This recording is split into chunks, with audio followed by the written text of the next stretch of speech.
dos, tres. Okay, good afternoon, guys. Afternoon. Okay, are we lit today or what? Are we happy? Are we happy? Okay. Positive energy. So today I am introducing the best, the most beautiful, the gorgeous, the educator, Wow. the smartest, my counselor, Miss Lyrica Blade. I thought you were talking about me. Okay. Thank you, Palumi. How we feeling, everybody? We feeling good? Okay, if not, y'all know this guest is gonna need all the energy, all the attention. So if not, we're gonna have to feel good, right? So today we are introducing to you guys our CEO talks, right? Yesterday, we introduced our social media influencer chats, which Miss Jamari did a fantastic job facilitating, by the way. Can we give her another round of applause? Yes, but again, I'm here to present to you all our CEO Talks, where we bring to you guys, the students, esteemed, established, and inspiring CEOs and creators to talk to, right? To my left, I have the beautiful Palumi, who will be my student moderator today. And we have a guest that obviously needs no introduction, but we're going to give him a quick one anyway. So this man to my right, he has founded and created this organization, the Family Center Educational Agency, in 1997, which you all are a part of today, right? And he has not stopped moving since, quite literally. This man holds many titles, from CEO, founder, training grant director, pastor, father, husband. That's not even a half of it. The list goes on and on and on. So please help me welcome Dr. Jonathan McKenzie. Thank you. All right, Doc, we're going to jump straight into it. You ready? I'm ready. All right, so we in a time machine, right? Take me back to 1997. There had to be some sort of unmet need that you noticed within the community that you wanted to attempt to rectify.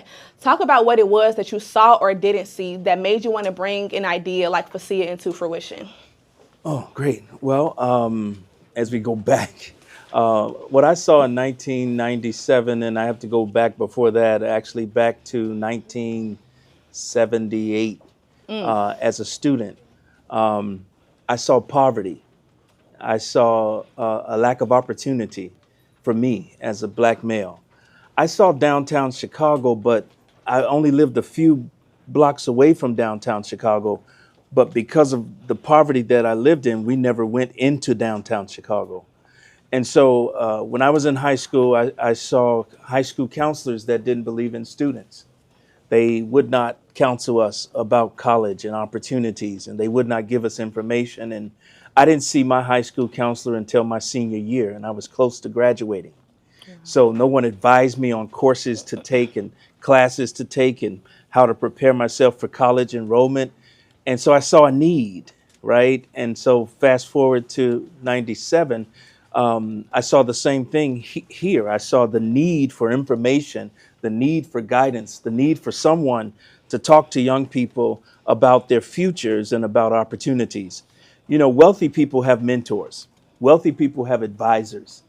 Grown men, they're grown, but they still have people who advise them and tell them what to do and how to do it and how to negotiate life.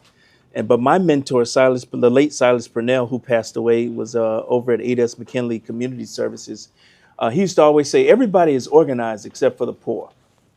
And because we're not organized, we don't get the same information that everyone else gets. Success is not an accident. I'll say it again. Write that down. Success is not an accident.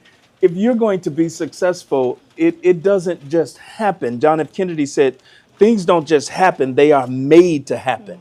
So who wants to be a millionaire one day in here? Raise your hand. Okay, all right. Okay, who wants to be just comfortable? Raise your hand. You don't want to have to worry about money. Well, that can happen for you, but it won't happen by accident. There has to be a strategy, there has to be a plan, and you have to have someone to help guide you through this process. Mm-hmm. And so that's what I saw for the Family Centered Educational Agency. I saw a need to provide guidance services to students who needed help. I had gone to school, got my bachelor's degree in mass communications, got a master's degree in guidance and counseling, got a educational specialist degree in educational administration, and then I went back and got an educational doctorate degree in educational administration. And I did all of that with a 13 on the ACT, right? And so all of that experience led me to the desire to share with young people. So what started off as a simple vision, right, to what we are today. Talk about some of those challenges that you faced, especially with limited resources, right, whether that be from the Department of Education or just being a Black man from Chicago in general. How were those challenges and how did you get through those? Yeah, I think the biggest challenge is internal. You know, the biggest challenge is so as a man thinketh, so is he. You know, it's sometimes, have you ever had an idea that you thought of and it was a great idea, but you didn't implement it? You were excited at first, but then it just fell away, right? Or you talked yourself out of it. And people do that all the time. People do that every day. They have great ideas. They have great things that they want to do, great things that they aspire to do. But for some reason, we start to talk ourselves out of it. I don't have the money. I don't have the resources. No one's going to help me. This is not going to work, and all of those things. And so we have to, you know, as a African-American male, I had to fight all of those negative thoughts. I had to fight all of those negative stereotypes that I'd heard, you know, about myself, and fight all of the doubters. Like, you know, you say, I'm going to start a nonprofit organization. Oh, yeah, sure you are. You know, you don't have any money. You don't have a place. You have limited experience and resources. There's no way you're going to be able to do this. And so I had to tell myself, you know, hey, don't think like that. Don't even listen to that. I had to change friends. Because see, sometimes we sit beside people that don't believe, right? And those people, when you share your ideas, those people immediately begin to talk you out of, girl, that's crazy. Ain't no way you can do that. That's stupid. You hear this lame over here talking. You know, I mean, they really come at you. And that's when you should get up and you should move your seat. Or you should start finding new friends and new people to sit beside, someone who's going to pour into you as opposed to take from you. There are a lot of takers in this world, right? But when you find people who pour into you, it may be a crazy idea, right? It may sound whacked or whatever, but it's your idea. And so at least you deserve the right to try and implement it, right? And so the thing that we had to fight the negative thoughts. We had to fight the past experiences because, see, sometimes we don't have the experience. There's a theory that's called self-efficacy theory. Yeah, self-efficacy theory. And what self-efficacy theory says is that if you the more positive experiences you have at doing something, the more likely you're going to actually implement it. But the more negative experiences you have at doing something, the less likely you're going to actually implement it. And so we have to provide ourselves with these positive experiences and positive activities to believe that we could do it. I showed up for my doctoral degree program. It was 14 degrees below zero, and I wasn't even registered for the program. I just showed up and they said, we're starting class today. I said, yeah, I'm here for the classes. And they said, well, what's your name? I said, Jonathan McKenzie. They said, oh, we don't have you on the list here. I said, yeah, no, I didn't register yet. Like, well, put me on that list. Put me on the list. I didn't register yet. She said, well, okay, well, go ahead on inside, have a seat. And when you come out, we'll talk. So I went inside, spent the whole day in the doctoral degree classroom and program, came out. And by the time I came out, they had registered me. I was registered for my doctoral degree program, but it was cold that morning, right? Some of the best decisions that you have to make are going to have to be made at a time in which it's the toughest.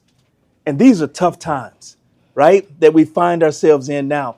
And so your being here this summer right now was a tough decision, but it's a great decision because it's going to pay big dividends. And so when I came out and got in that program, had I not got up and went, and I had every reason not to go.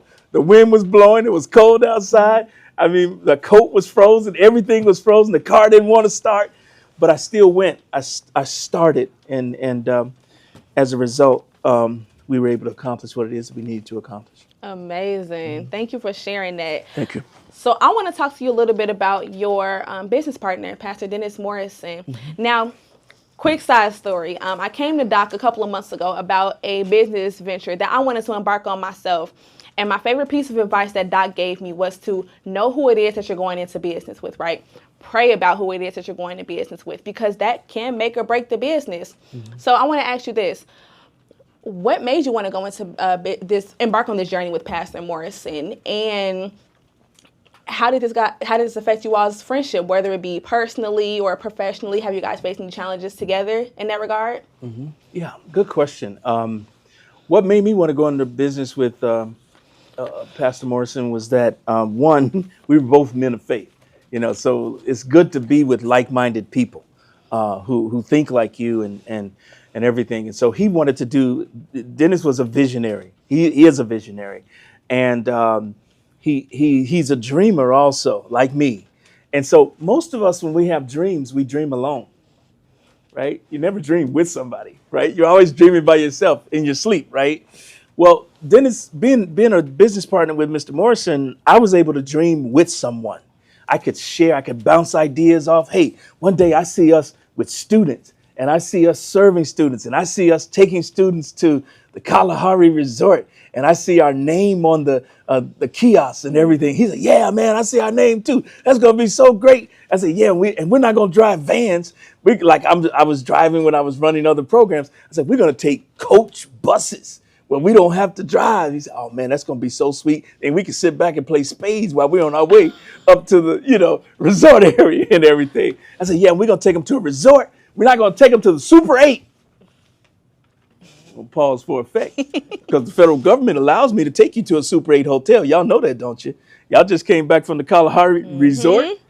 We didn't have to take you to the Kalahari Resort, but we planned that. We talked about that. We dreamed about that. Why do we take students to a place like that? Because we want students to see themselves there. We take students and we stay in Hyatts, we stay in Hilton hotels, we stay in Embassy Suites. We do that because we want students one day to see themselves in those environments, in those places, and be comfortable in those settings. It's not new to you. You know what I'm saying? You're not acting like it's new and you acting all crazy and stuff, because you've been there. You already had that experience, and it prepares you for life. And so that's what we wanted to do for students, and that's what we dreamed about. That's why Dennis Morrison made a great business partner for me to go into business with. Now, our challenges is this required a lot of sacrifice. It required time away from family. It required time away from friends. We got into trouble with our wives because we'd be writing grants late at night. In the room over here, you see a picture of Matthew Dright. That's the Matthew Dright War Room. Matthew Dright used to stay up with me and Mr. Morrison until like 1 a.m. in the morning, 2 a.m. in the morning. It requires hard work, right? And so he was that partner that would work hard and dream hard and build hard. And he's still doing it today. Whenever I talk to Mr. Morrison, it is never a dull conversation. It's never a bull crap conversation. We ain't talking about women. We ain't talking about getting with this person, that person. We're talking about growth.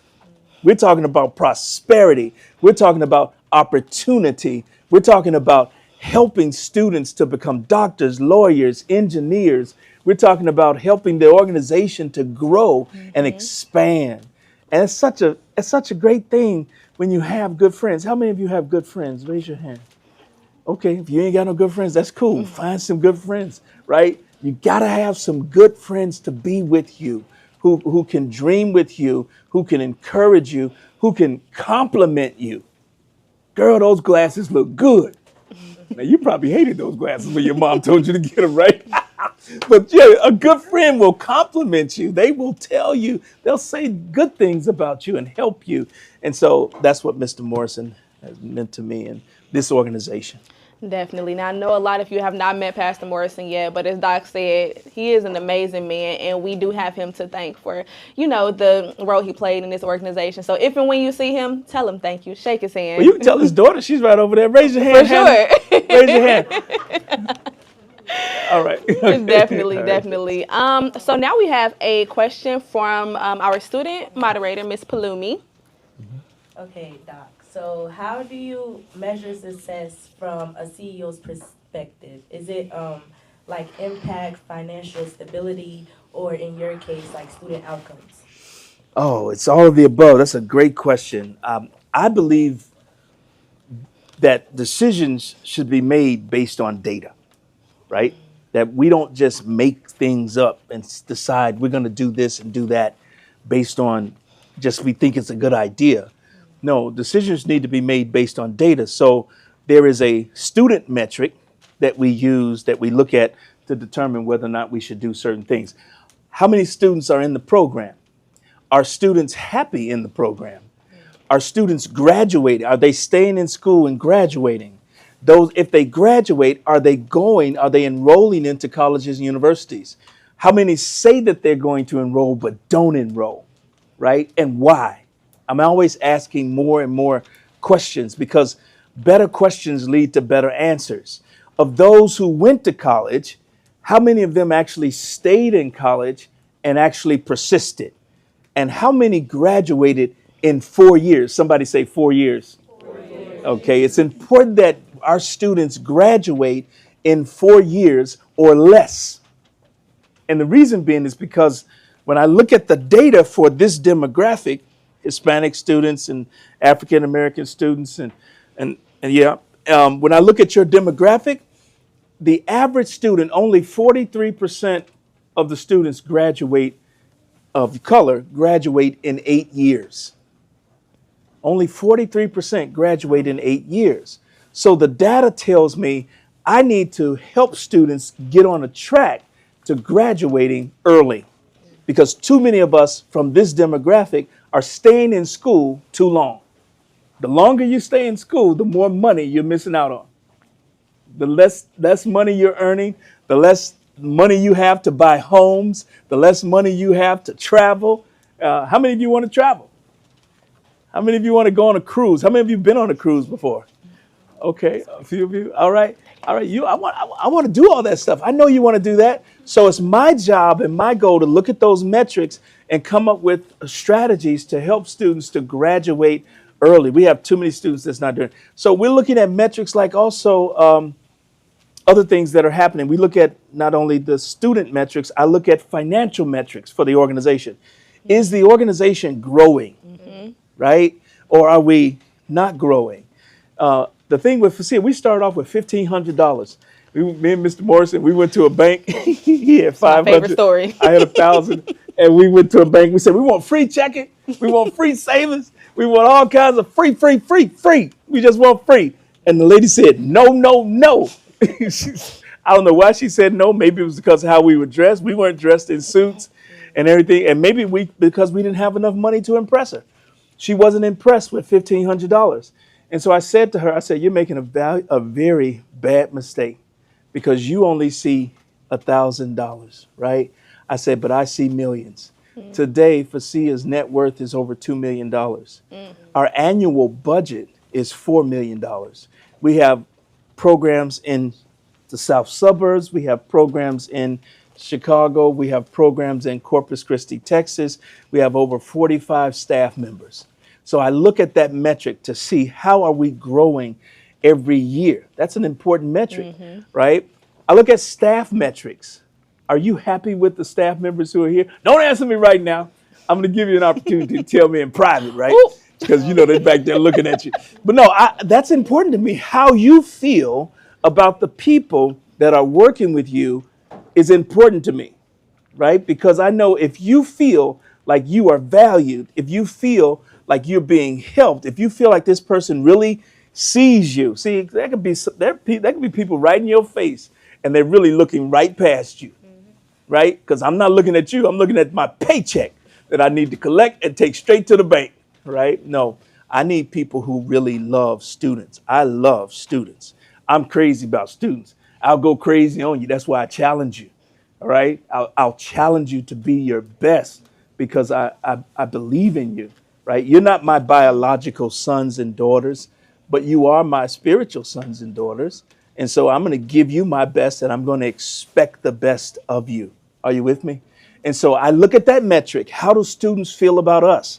And then the last metric I look at, and I look at this daily, and I think it's important for anyone who's working in an organization. I look at my personal metric. You asked me a question about, how do I handle the stress and other things? I look at the metric. Do I still like this job? Do I still like what I'm doing? Do I still enjoy coming to work every day? And yes, I do.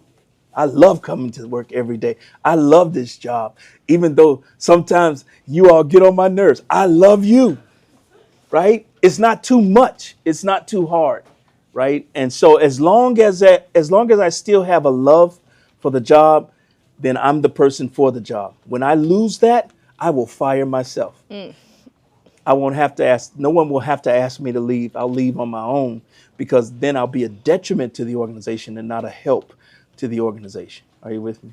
So all of those metrics are important. And then based on the information, we then can decide what to do. Based on the data, we then decide what to do with helping students. All right. Yeah, no, for sure. Thank you. Now, I want to ask you this. You've talked a lot this afternoon about your faith in God, right? Now, can you talk about how your role as pastor and just your faith in God in general influences your decision making and the way you run your organization as a whole? Yeah. Faith is everything. I mean, faith is the substance of things hoped for, and it's the evidence of things not seen. When you think about calling an organization into existence, when you have nothing, when you have no money, when you have no facility, when you have no resources, none of that, it is your faith that calls this into existence. It made this board appear. It made these chairs appear. It made this facility appear. And none of it was easy. This wasn't easy, right? Where's Marcos? Is he here today? This wasn't easy. He had to put this together along with Dan and some other students, Ricardo and others. Getting this facility wasn't easy. The village fought us on getting this facility. They wanted us to pay $100,000 a year in taxes. And I said, no way, we can't pay $100,000 a year in taxes and pay a $7,500 a month mortgage. We can't do both, right? So I'm sitting at the table getting ready to sign for this building. My faith said, get up until you get a good deal, until you get the best deal that you can get to ensure that this organization exists beyond you, right? Beyond your years here. Then you can't sign this deal right now. Even though you want it, even though you really want this facility and you want this place for students, it's not the best deal. So faith helps us to make tough decisions. It doesn't only help us to say yes. Faith helps us to say no, right? Faith helps us to make changes. And so it was very important that my faith here and everything came into play. It's everything, right? It makes me think crazy. And what I mean by thinking crazy is I believe that we can do whatever it is we put our minds to. And that's faith, right? If I say I want a facility twice the size as this facility and I'm going to have it, my faith says, yes, you can, right? When I agree but because the Bible says that God came that we might have life and have it more abundantly. John, the 10th chapter of John, right before when he says that the devil comes to kill, steal, and destroy. But then God says, I come that you might have life and have it more abundantly. I hold on to that second part and said, I want life and more abundant life for these students and everyone else that I come into contact with. And my faith helps to make that a reality. Yes.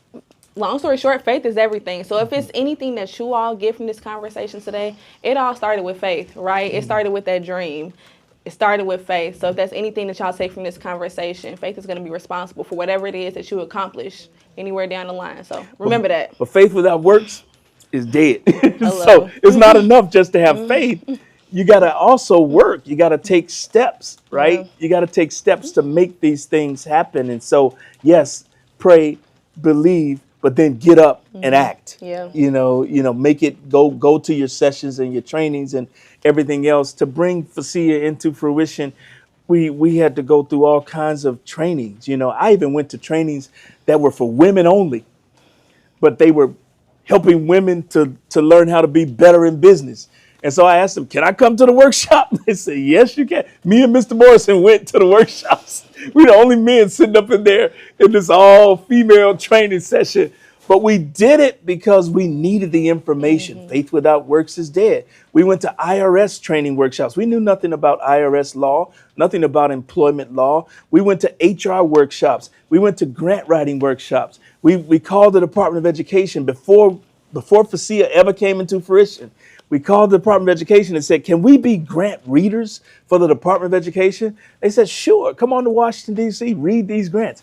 When we did that, we learned how to write grants, right? We learned how to write these programs. And so success is not an accident. Things don't just happen. They are made to happen. So we put ourselves in the position to where we would gain knowledge and information. What is it that you want to be? What do you want to be? Yes. Yes. A journalist? Okay, so you got to get in the journalist atmosphere, right? You got to write some this summer. You got to have a journalistic internship opportunity. You got to, you got to put pieces together and things like that. What do you want to be? An electric engineer. I used to place electric engineers in jobs. You got to go to places that have good electrical engineer trainings like DeVry Institute of Technology. And they do a great job of placing electrical engineers in jobs. But you also have to research to see if that job is going to be around 5 years from now, because it may be replaced by AI. It may not, right? But you want to know before you invest all that time into that particular career field. What is it you want to be? Yes. I want to be like in the medical field or be a sonographer. Okay. All right. So those are good. But yeah, all of those things are important. And so putting yourself in the learning position to where you can get those things. That's how this organization came. Once you get the training, right? Once you get the training in all these areas and you get the internships and you get the experience, then you work with confidence, right? You kind of pop your collar. You say, I got this. I know how to be a CEO of a nonprofit organization. Don't tell me how to run it all, right? I've been studying. I studied nonprofit organizational structure for 2 years straight. I didn't go to anybody's college for it. I started getting mail. I started writing. I started joining organizations, and I started talking to people. I started interviewing CEOs and finding out what were their struggles, what were their highs, what were their lows, right? And so in order to really prepare for the opportunity. Okay. All right. How are we doing on time? We good? All right. Not a lot of time left, but there's a couple more questions that I want to get to. Right. So I'm going to try to get to them. Fast, yeah. No, it's okay. It's okay. I'm going to try to get to them. This is a question that I think everybody, including myself, wants to know, right? With FASEA being a true family-centered organization, Yes. How is the dynamic working with your family, such as your wife and your son, but even going further than that, friends, congregation members, former students? Yeah. How do you separate business and personal like that? Wow. Listen, okay, my wife's in the back, so don't y'all tell her what I'm about to say, okay? I had to fire my wife. Uh-oh. I know. Well, because when we first started off in this relationship, she wanted to talk to me the same way she talked to me at home. She wanted to talk to me that way here at work. At home, she has my full attention, right? At work, everybody else, you have my attention. Staff members have my attention. No one butts in the line, right? If I'm busy talking to you, you can't just come in and say, hey, let me talk to you for a minute, right? So we had to establish some boundaries. Listen, programs are progress, but policy is power. How do I handle it? We implement policy. We establish policies that everyone has to follow. I'm actually tougher on family and friends and church members. I'm tougher on them than I am on someone I don't know. The closer you are to me, the more I'm going to challenge you, right? The more my expectations are going to be there for you. You hear what I'm saying, Keely, Taylor, all y'all back there? We have a lot of upward bound students who are now staff members. I'm tough on them. Trust me, y'all, I know. Right? I'm tough. My expectations are super high because, again, when you value the work that you do and you value the students that you're serving, you want the best for them, right? But you can't make differences. I don't care who's working for you. And I don't care how close you are, we're close, but I have to hold you to the same standard that I hold everyone else to. That's why I say, here are the policies, here are the procedures. Now everyone has to follow them. Dr. McKenzie, I'm going to come in late for the rest of my life. No, you're not. You're going to be fired. And I'm going to love you and come to your family picnic after I let you go, right? But policy keeps all of us in line, and it keeps me out of trouble because I'm not discriminating, I'm not being unfair, I'm not giving someone else a bigger advantage, I'm not hiring my family and paying them some exorbitant salary and paying everybody else peanuts. No, we look at all of that stuff, right? What's the average salary for a person in this position? And that's what we do, right? As a man of color, there are written rules for us and there are unwritten rules for us. As a person of color, you have to understand that. There are written rules for you and there are unwritten rules for you. The unwritten rule is they're going to judge you very strongly, right? And so you need to be aware of that and have policies in place that you make sure everyone follows, and it'll all work for you, right? But when you start making differences, you can come in when you want to, you can say whatever you want to me, you can clear my office and come on in and make everybody else leave. No, that's unfair. You're going to have a mess, right? I don't like mess. I don't like confusion, and I don't take problems anywhere with me. If I show up, problems can't show up at the same time, right? If they do, we're going to deal with them right away. Okay? That's how we do it. All right. I know we're short on time, but I got 2 more questions I need to Go get ahead, in. take your time. I'm the CEO. We're going to keep going. I know that's all right. Y'all heard him. You spoke about this a little bit earlier, but I want you to talk about it more at length. So I want to take the time to address everything that's going on within the administration and the threats to TRIO programs in general. So what emerging challenges and or opportunities do you see in both education and the nonprofit sector within the next 5 or 10 years? Can you talk about that? Man, the challenges are so real. There's so much that's happening. There's so much that used to be available to you and your older brothers and sisters and your peers. For example, when you go to school, there's a certain amount of free financial aid that you normally get, right? That's being challenged. This big, beautiful bill that people are talking about. The plan of that bill is to eliminate the Federal Supplemental Educational Opportunity Grant, which is a free award worth about $4,000 to students like you and me, right? They're trying to take that away. In the big, beautiful bill, they're trying to take away the Federal College Work-Study Program. That's a program that allows you to work and receive money from the government for working that doesn't count against your financial aid package next year, right? Because the more money you earn, the less eligibility you have for financial aid. They're trying to take that program away. They're trying to take away some of the money that was normally the threshold for the Pell Grant, where we get a lot of money to help pay for college, not enough money, right? But some money. They're trying to lower that threshold. They're trying to take the student loan program out of the colleges and put it back in the banks, right? When they took it out, President Obama, when he passed his Affordable Care Act, he also did something else. He took the money away from the banks and put it in the colleges. The banks were getting paid extra money for managing the money that the government was giving them to disperse student loans. They took the money away from the banks, put it in the colleges, and then took the extra money that they were giving to the banks. They put it in the programs like FSEOG and College Work Study, and they gave students the extra money. That's being taken away. So what does this mean for you? It means that you will have, when you get ready to go to college, you're going to have less free money that's available to you, because a higher education is no longer viewed as a social good. It's viewed as a private good. And they said, since you're going to get a college degree and you're going to make a lot of money, then you should pay for your own college education. It's a private good, right? So they're going to let you borrow as much money as you want to borrow, and they're going to give you less free money. Well, when that happens, research, the data says students don't persist in school and they don't graduate at high rates. And so what we have to do, we've got to be strategic. The challenge also presents an opportunity. It presents an opportunity. More of you got to write this down, more of you have to graduate with college credit and a high school diploma. You've got to graduate with college credit and a high school diploma. And if you can graduate with an associate's degree and get your high school degree at the same time, man, that would be great. I think, Mr. Hawkins, I think we need to offer some kind of incentive that any student who graduates with an associate's degree and a high school diploma at the same time, we need to come up with like $1,000 or something to give them, because you're going to save. Think about it for a minute. How much does it cost to go to a certain university?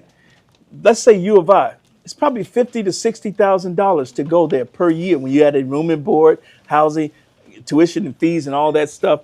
Let's say $50,000 a year times 2. That's $100,000. If you can graduate with your associate's degree, you've saved 2 years of college credit, and you've given yourself a $100,000 award. Are you with me? And so this challenge is also presenting an opportunity for us. We've got to be more creative and more strategic in how we pay for college and how we do college. Doing it the same way that I did it 4 years ago, where you go straight to a 4-year university, that may not be the best route right now, because that route could put you in a tremendous amount of debt. So we've got to be creative. We've got to be courageous. We've got to make decisions that work best for you and not for your friends and what everybody else is doing. A lot of students say, hey, I'm going to Morehouse. Hey, I'm going to Spelman. Yeah, I'm going to U of I. I'm going here. 60% of them don't return after the first year. 60%. That's what the data says, right? And I told you what percentage graduate in 8 years. Only about 30% of us are graduating in 4 years or less. You gotta graduate early. You gotta get in. You gotta get out. You gotta go graduate high school with college credit. That's what this new trend, these new trends, these new things are happening. That's what you have to find. If somebody's going to pay for your first year of college, you got to take them up on that opportunity. You got to take that money. If they're going to let you go to college for free, take that opportunity. If they're going to let you, don't just make that decision, because there are a lot of students that are graduating and they're in a tremendous amount of debt. They are financially ruining their futures because of so much debt, right? Now, if the job is going to pay you enough money to pay that debt off early, then okay.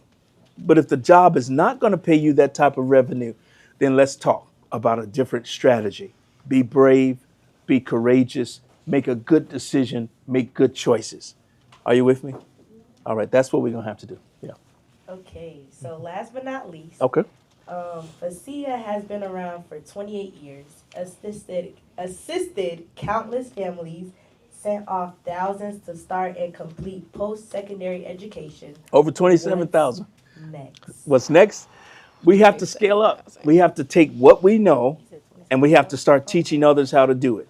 When you do something well, right, and you learn it well, you become an expert at it, you need to train other people. So we have written for a training grant, and now FASEA is recognized by the U.S. Department of Education as a training grant institute. So we train other directors on how to direct these programs. And so we've got to use our media, we got to use our cameras, we got to use our videos, we got to publish things. We put out a video the other week. It was a video reel that I just put out using my phone. And over 10,000 people, it had over 200 some odd shares, and over 10,000 people viewed it, 10,000 views, right? And it was just something I did real quick. We got to do more of that. We got to put out more information. We have this conversation that we're having today. We have to teach other people how to start nonprofit organizations. And some of you have to prepare to take my place. I'm 61 years old. I know I look young and fine, but I'm old. Just to sit up straight is a challenge, right? So somebody's got to take my place. And you say, well, I want to work for a nonprofit organization. There's no money in it. That's a lie, right? And every Visa is a nonprofit organization. MasterCard is a nonprofit organization. You have to make money in order to stay in business, right? And this job pays pretty well, 6 figures. I fly first class wherever I need to go. I stay in the best hotels. Somebody's got to take my place, right? Somebody has to start teaching and training and starting other nonprofit organizations. You need to teach other little girls. People are depending on you. You're not here by an accident. You're here on purpose. I believe that the Lord has sent you here so that you can learn from me, Mr. Hawkins, all these other great teachers and facilitators and counselors and Lyrica and everybody else, so that you can come along and do even greater things. I came from nothing. I came from 41st and Langley. I had no money. I was a poor student. I wasn't the best student. I wasn't the brightest student. But look at what God has done. And my point to you is that if he can do it for me, he can certainly do it for you. People are depending on you. Your little brothers and sisters are depending on you. People from your communities are depending on you. They need you. They need you to be successful. So it's not a matter of if you will be successful. It's a question of when. You must be successful. Do you hear what I'm saying? You must be, right? Because so many people need you, and I'm here to help. Everybody else is here to help.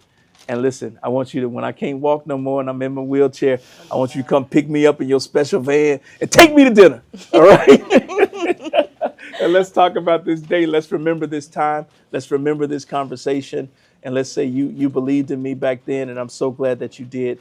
And because God has blessed me tremendously.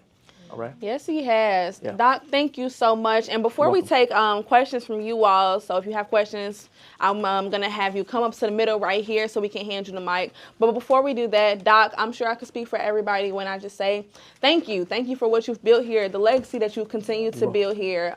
We are all in debt to you. You help shape all of our future. So we appreciate you. Can we give it up for Dr. McKenzie, everybody? Thank you so much.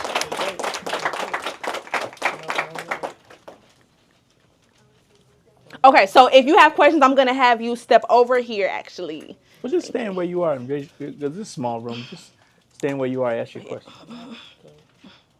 Yes, sir. Hello, doctor. What is the best way to get college credits in high school, starting in sophomore year? Best way to get college credits in high school. Well, South Suburban has a plan that they allow you to take a college course at the end of your sophomore year. They allow you to take a free college course, and if you get I think a B or higher, they'll allow you to take another college course. We also pay for college classes here. Some of our students, there are a lot of students. I don't know how many students we have in high school and college classes right now this summer. We have a lot of students in college classes, and so we pay for some of those classes, or we'll pay for the fees for you to go there. And so take advantage of that opportunity. You'd be surprised the number of students who don't take advantage of that opportunity. And then those same students show up years later, but after they're getting ready to graduate, and say, hey, Doc, can you help me get some scholarships where you could have earned those college classes? Find out why, if you're taking the classes while you're in high school, sometimes it lessens your high school load. If you take English 101 in college and you pass that course, then that's I don't know at all, but you got to talk to your counselors in high school. But you don't have to take some of those classes in high school now because you already got the class. So, yeah. All right. So those are things. Have conversations. Ricardo did that. A number of people did that. Latia, others who they've done that here. Ask them how did they do it, and start doing it right away. Yeah. Can I also add something? Okay, so I'm taking English 102, and they sent me a bill to my house. I looked at the bill. It says like $450. I was like, yo, who's paying for this? And I realized that Facia is paying for it. So y'all, you should actually take the college class because it helps. And nobody wants to pay for $150. Yeah, and do the math. Look at the data, right? How much would that class cost at a 4-year institution at University of Chicago, for example? And so if you decide to go there, you know what I'm saying? You've saved that money now. And so paying for college, you don't just have to do it by taking money out of your pocket. There's a creative way that you can do this.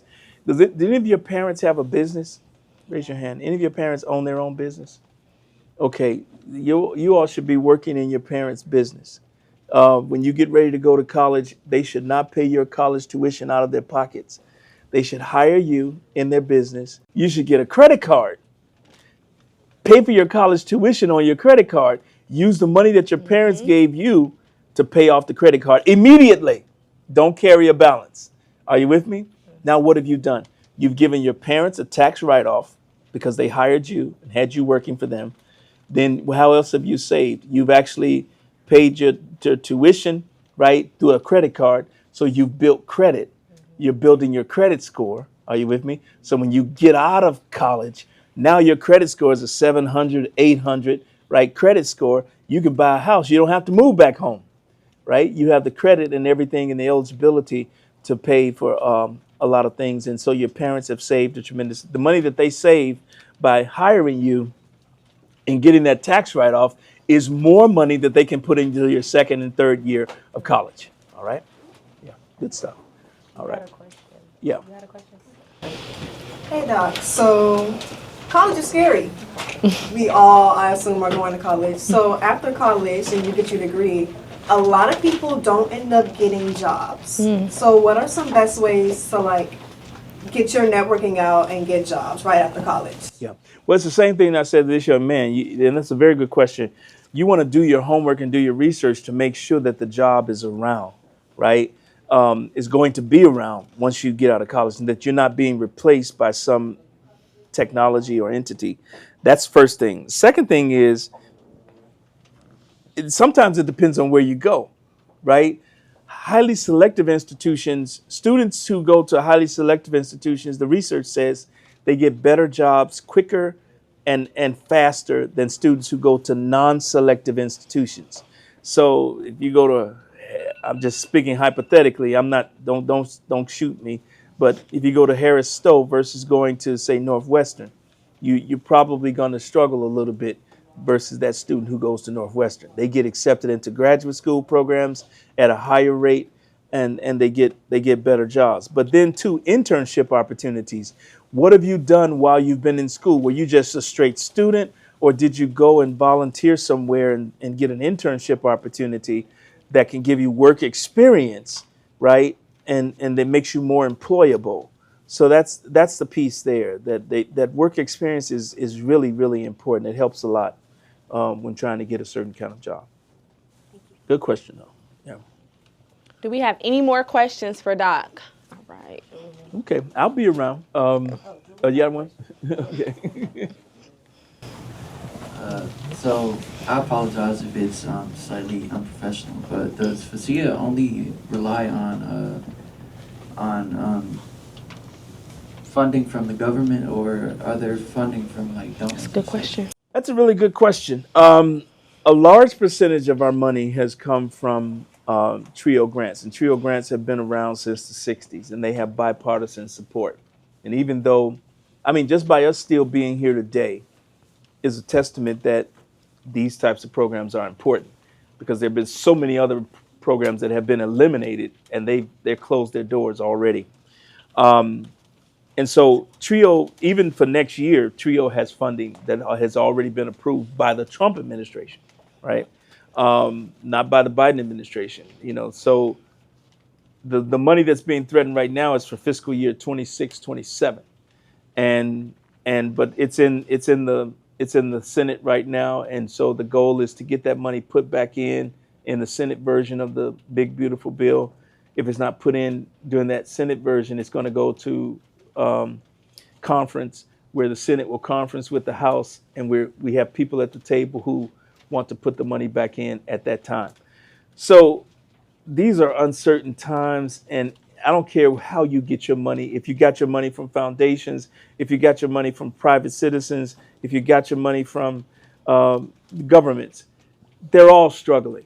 Everyone is struggling, and nonprofit organizations around the country are struggling with trying to maintain funding.